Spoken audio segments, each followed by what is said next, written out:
So viewers, আরো একবার নামি নবিল শাহ আপনাদের সকলকে স্বাগত জানাচ্ছি। আমরা মাইক্রোসফট অফিস ওয়ার্ড 2010 নিয়ে গত ক্লাসগুলোতে ডিসকাস করছিলাম, তারই ধারাবাহিকতায় আজকে আমরা আরো একটি ফ্রেশ ক্লাস শুরু করতে যাচ্ছি। তো আমাদের আজকের যে ক্লাস সেটির নাম হচ্ছে change the look of text. Okay, change the look of text. For example, যখন আমরা কনে সাজাই, তাকে নিয়ে যাই কোথায়? পার্লারে। ওকে, তো ওখানে গিয়ে তাকে কি করা হয়? Change the look of bride, sorry groom, bride, change the look of bride. কেমন? তো কনের লুকটাই পরিবর্তন করে দেওয়া হয়। কেন? যাতে করে তাকে যারা দেখবে তারা যেন একটু কি মানে ভালো লাগে তাদের। তো তার জন্য কি করা হয়? তার ম্যানিকিউর করা হয়, পেডিকিউর করা, I don't know all those things, but এরকম কিছু করা হয়। কেমন? তাহলে কি কি করে আমি জানি না ঠিক, তবে এরকমই কিছু একটা করা হয়, তাকে যতভাবে আকর্ষণীয় করে সুন্দর করে তোলা যায় আর কি। তো আমাদের এখানেও ঠিক তাই, আমাদের ডকুমেন্টে আমরা যে টেক্সটগুলো আছে, টেক্সটগুলোর লুকটাকে আমরা এই জন্যই পরিবর্তন করি, যাতে করে এটা দেখতে কি সুন্দর হয়। কেমন? তো তারই মধ্যে আমরা যে যে জিনিসগুলো আজকে দেখবো সেটা হচ্ছে কিভাবে ডিফল্ট যে স্টাইলগুলো আছে সেগুলো কি করে অ্যাপ্লাই করা যায় আমাদের টেক্সটে। এন্ড দেন আমরা ফন্ট সেকশন দিয়ে আমরা দেখবো কি করে লেখাকে বোল্ড করা যায়, ইটালিক করা যায় বা আন্ডারলাইন করা যায়। এছাড়া আপনার কিছু কালারের ব্যাপার আছে, ব্যাকগ্রাউন্ড কালার, টেক্সট কালার। এছাড়াও আপনার ইন্ডেন্টেশনের ব্যাপার আছে, নাম্বারিং, বুলেটিং এর ব্যাপার আছে। তারপরে আপনার আরো কিছু অপশনস আছে যেগুলো নিয়ে আজকে আমরা ডিসকাস করব। তো আপনারা নিশ্চয়ই এখানে এই মুহূর্তে আমার সামনে যে ফাইলটি ওপেন করা আছে দেখতে পাচ্ছেন যে এখানে কিছু কিছু টেক্সটের লুকটা একটু ডিফারেন্ট, ঠিক কিনা? যেমন এখানে আইডিবি বিশ্বর যে আইটা আছে, আইটার লুকটা ডিফারেন্ট, কিংবা ডিবি বিশ্ব সিএফ ক্লাস যেটা আছে সেটাও একটু ডিফারেন্ট, আবার 12 যেটা সেটাও একটু ডিফারেন্ট। ঠিক আছে? তো এরকম বিভিন্ন রকমের অপশনস আছে যার মাধ্যমে আমরা আমাদের টেক্সটের লুকটাকে চাইলে চেঞ্জ করতে পারি। চেঞ্জ বলে একটা ওয়ার্ড আছে, তাই তো? আচ্ছা, প্রথম কথা হচ্ছে যে আমাদেরকে এটা মনে রাখতে হবে যে কিছু কাটার জন্য ছুরি লাগবে, তাই না? কাটতে হলে অস্ত্র তো লাগবে, অস্ত্র ছাড়া তো কাটতে পারবো না, তাহলে অস্ত্রটা রেডি থাকতে হবে। ওকে, অনেকে আছে এমন একটা প্রবলেম অ্যারাইজ করে যাদের, যারা সেটা হচ্ছে কোনো কিছু পরিবর্তন করতে যাচ্ছে বাট যেটাকে পরিবর্তন করবে সেটাকে সিলেক্টই করেনি। কেমন? তাহলে প্রথম কথা হচ্ছে যে যাকে আমরা পরিবর্তন করতে চাইবো, অর্থাৎ আমরা এখানে একজন কনের উদাহরণ দিয়েছিলাম যে কনেকে আমরা পার্লারে নিয়ে যাচ্ছি, তো পার্লারে নিয়ে যে তার লুকটা চেঞ্জ করব, কনেটা তো থাকতে হবে নাকি? কনে না থাকলে কার লুক চেঞ্জ করব?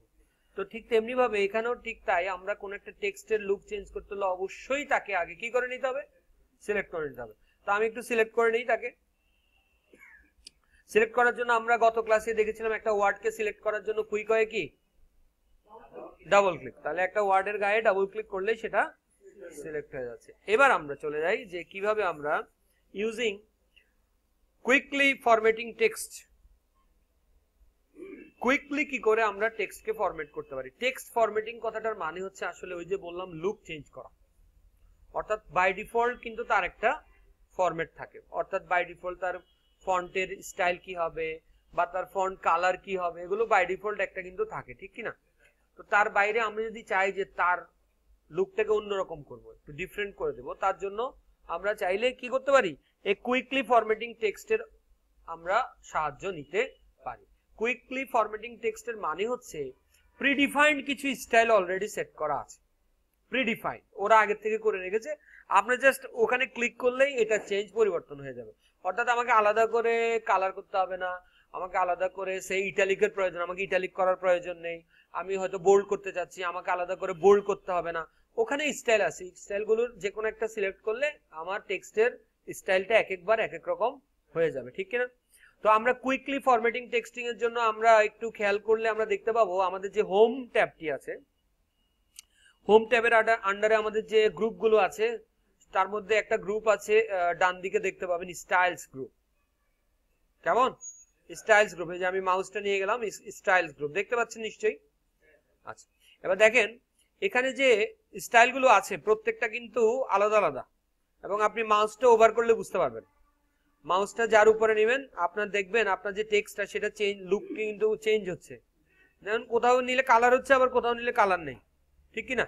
তো একদম হেডিং 1 এখানে যেটা আছে, হেডিং 1টাতে ধরলাম, কিন্তু দেখেন একটা কালার চলে আসছে, কেমন কালারটা চলে আসছে। এবং এখানেও আমরা দেখতে পাচ্ছি স্টাইলসে যে হেডিং 1 এর মধ্যে একটা কালার আছে, ঠিক কি না? ঠিক তেমনি ভাবে মনে করেন যে এখানে আছে কোটে, কোটেতে যান, দেখেন আপনার লেখাটা কিন্তু ইটালিক হয়ে গেছে। আচ্ছা, এখানে একটু বলে নিই যারা ইটালিক কথাটার মানে বুঝতে পারছেন না, লেখাটা রাইট সাইডে বেঁকে যাওয়া, এটাই হচ্ছে আসলে ইটালিক বলা হয় এটাকে, কেমন রাইট সাইডে বেঁকে যাওয়া। তো দেখেন আমাদের চেঞ্জ কথাটা কিন্তু রাইট সাইডে বেঁকে গেছে এইখানে ধরার পর। আমরা কিন্তু এখনো কোথাও ক্লিক করিনি, আমরা জাস্ট মাউস ওভার করছি। মাউস ওভার করলে কিন্তু আপনি পরিবর্তনটা বুঝতে পারবেন, কেমন? এই সুবিধাটা আপনাকে এই কারণে দেওয়া হয়েছে, যদি আপনার কাছে মনে হয় যে এটা আপনার জন্য সুইটেবল না, আপনি ক্লিক না করে বেরিয়ে আসার সুযোগ আছে কি। আর যদি আপনাকে মনে হয় যে না এটা ঠিক আছে, তখন আপনি ক্লিক করে দেবেন। It is call preview, exactly it is call preview, যে আমি চেঞ্জটা আসলে কেমন হবে সেটা করার আগে কি করছি, দেখে নিচ্ছি, কেমন ক্লিয়ার?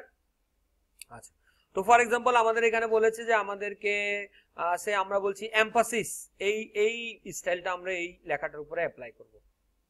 কি স্টাইল? এমফাসিস। সো এমফাসিসে ক্লিক করেন, করেছেন, দেখেন এমফাসিসে ক্লিক করার পর আমার লেখাটা কিন্তু স্টাইলটা চেঞ্জ হয়ে গেছে। এরকম যদি আমি ম্যানুয়ালি করতে চাইতাম তাহলে হয়তোবা আমাকে কয়েকটা অপশনের মাধ্যমে সেটা করতে হতো। হয়তো ইটালিক চুজ করতে হতো, তারপর তার টেক্সটের ফন্ট চেঞ্জ করতে হতো, হয়তো বা সাইজ ঠিক করতে হতো, অনেক কিছু, কিন্তু সেটাই এখানে প্রিডিফাইন্ড অবস্থায় আছে। ওকে, ক্লিয়ার? আচ্ছা, তারপর এখানে আরেকটা স্টাইল আছে দেখবেন, ওটার নাম হচ্ছে হেডিং 1 বা হেডিং 2, দেখতে পাচ্ছেন? আচ্ছা, পরীক্ষায় কখনো কখনো এরকম আসে যে হেডিং 1, হেডিং 2 স্টাইলগুলোর নাম আপনাদেরকে দেখেন তো, হেডিং 5, হেডিং 6 এরকম আছে না? এখন আপনাকে বললো যে হেডিং 5 চুজ করতে, তাহলে এখানে তো হেডিং 5 নাই, ঠিক কি না? আচ্ছা, তো তার জন্য আমরা একটু মনে রাখবেন, আমরা চলে যাব অ্যাপ্লাই স্টাইলসে, কেমন? অ্যাপ্লাই স্টাইলে গিয়ে এইখানটাতে দেখবেন আপনার এই যে বক্সটা আসছে অ্যাপ্লাই স্টাইলস বক্স, এখানটাতে যে ড্রপ ডাউন মেনুটা আছে এখানে ক্লিক করলে আমরা দেখবো যে এখানে হেডিং 1, 2 এর পাশাপাশি 5 এরকম পাওয়া যেতে পারে। বাকি আছে 4 আছে, শুধু 1, 2 আর কিছু নেই। আচ্ছা, এখন মনে করেন যে আমরা বললাম যে আমরা নিজেদের মতো একটা কিছু তৈরি করে একটা হেডিং তৈরি করব, কি? আচ্ছা, দেখেন কিভাবে করা হয়। সে মনে করেন আমি এখানে ম্যানুয়ালি চেঞ্জ এই কথাটাকে সিলেক্ট করলাম, যেমন যার কালার করলাম রেড কালার করার জন্য আমরা এই ফন্ট সেকশনে যে এই আইকনটা দেখতে পাচ্ছেন, ছোট এই আইকনটা ফন্ট কালার, তার পাশে দেখবেন একটা অ্যারো আছে, এখানে ক্লিক করলে বিভিন্ন কালার গুলো পেয়ে যাবেন। তো এর মধ্যে আপনি রেড কালার চাইলে রেড কালার করতে পারেন, কেমন? আচ্ছা, তারপর মনে করেন এটাকে আমি ইটালিক করছি, ফন্টের মধ্যেই দেখবেন আই, বাঁকানো আই আছে ইটালিক করার জন্য, ঠিক আছে, ক্লিয়ার? আচ্ছা, তারপর মনে করেন আমি এটাকে আন্ডারলাইন করলাম, আন্ডারলাইন হয়েছে, ওকে। এবার আমরা চলে যাচ্ছি স্টাইলসে। স্টাইলসের ডান দিকে যে ড্রপ ডাউন অ্যারোটা আছে ওখানে ক্লিক করে আমরা চলে যাব কোথায়? Apply styles. এবার এখানে আপনি লিখেন, সে মনে করেন আমি দিলাম হেডিং 101, এরকম কিছু একটা দিলাম, হেডিং 101 দিয়েছেন, হেডিং 101 and then enter, ওকে। আচ্ছা, এবার অন্য একটা লাইনকে সিলেক্ট করেন, অন্য একটা লাইনকে, সে আমি এই লাইনটাকে সিলেক্ট করলাম, পরে font group in home tab, যদি আপনাদের লাইন না থেকে থাকে আপনারা একটা লাইন ক্রিয়েট করে নেন, তারপর লাইনটাকে সিলেক্ট করেন, করার পর এই স্টাইলসে গিয়ে দেখবেন যে আপনি একটু আগে যে হেডিংটা করেছেন আর কি, হেডিং 101 সেটা শো করছে, কেমন? এখন এটার উপরে ধরলে দেখেন আপনি যে এরকম ভাবে আপনি স্টাইল করেছেন সেই স্টাইলটা এই টেক্সটার উপরে কিন্তু অ্যাপ্লাই হয়ে যাচ্ছে, ঠিক কি না? তাহলে মানে এটা হচ্ছে কি যে আপনি চাইলে নিজের মতো করে একটা স্টাইল সেট করে রাখতে পারেন। এবং যে যে টেক্সটের উপরে আপনি সেই স্টাইলটাকে অ্যাপ্লাই করতে চান সিম্পলি ওটাকে সিলেক্ট করে আপনার যে টেক্সটটা হেডিংটা আছে সেই হেডিংটা আপনি ক্লিক করে দিলেই সেরকম হয়ে যাবে। ক্লিয়ার? তাহলে এই স্টাইল দিয়ে আমরা কি করতে পারি, মূলত স্টাইল তৈরি করতে পারি এবং সেটা আমরা সেভও করে রাখতে পারি এবং আমাদের প্রয়োজনে যখনই আমার প্রয়োজন হবে স্টাইলটাকে আমি ব্যবহারও করতে পারি। তো এখন দেখেন এই কাজটা করার জন্য আমাকে কিন্তু অনেকগুলো কাজ করতে হয়েছিল, কালার করতে হয়েছিল, বোল্ড করতে হয়েছিল, ইটালিক করতে হয়েছিল, কিন্তু এখন আর কিছুই করতে হচ্ছে না। এখন সিম্পলি আমি এটাকে সিলেক্ট করছি আর এখান থেকে স্টাইলটাকে ক্লিক করে দিচ্ছি, চেঞ্জ হয়ে যাচ্ছে ওই রকম ভাবে, ঠিক কিনা? স্টাইল সেট করা।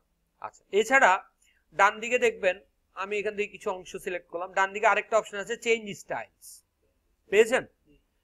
ওখানে ক্লিক করলে দেখবো আমরা যে স্টাইল সেট বলে একটা কথা আছে, স্টাইল সেট, তার আন্ডারে অনেকগুলো স্টাইল সেট আছে। কেমন? আপনাকে হয়তো বলতে পারে যে স্টাইল সেটটাকে পরিবর্তন করে ফ্যান্সি করেন, কেমন? তাহলে আমাদেরকে এটা মনে রাখতে হবে যে আমরা কোত্থেকে সেটা করতে পারি, চেঞ্জ স্টাইলস থেকে আমরা স্টাইল সেট থেকে ফ্যান্সিতে ক্লিক করে দেবো, তাহলে আমাদের স্টাইলটা হয়ে যাবে কি ফ্যান্সি। কেমন? আচ্ছা, তো এই চেঞ্জ স্টাইলের মধ্যেই দেখবেন কালার আছে, কালারগুলোতে যখন আপনি নেবেন তখন দেখবেন কালারটা পরিবর্তন হচ্ছে। কেমন? আপনি যেই কালারটা রাখতে চান সেই কালারটাতে ক্লিক করতে পারেন। তারপর এখানে ফন্ট আছে, আপনি চাইলে ফন্টের ফেসও চেঞ্জ করতে পারেন। কেমন? ফন্ট ফেস, সে আমাকে বললো যে এটাকে তাহমা করতে, তাহমা, সো আমি এখানে তাহমা যদি থাকে তাহমা চুজ করব, আর যদি এখানে তাহমা না থাকে তাহলে আমাদেরকে অন্য জায়গা থেকে তাহমা খুঁজে বের করতে হবে। বাট ট্রেবুশেটের কথাই বললো, ট্রেবুশেট এমএস বললো, সো আমি এখান থেকে ট্রেবুশেট এমএসটা ক্লিক করলাম, দেখেন আমার কালার লেআউটটা কিন্তু সরি ফন্টের স্টাইলটা কিন্তু চেঞ্জ হয়ে ট্রেবুশেট এমএস হয়ে গেছে। Okay, so that is all about quickly formatting text. আমাদের পরের যে অপশনস গুলো আছে সেগুলো নিয়ে আমরা পরের ভিডিওতে আলোচনা করব। ততক্ষণ পর্যন্ত আপনারা সকলেই ভালো থাকবেন, আবার দেখা হবে, বাই বাই।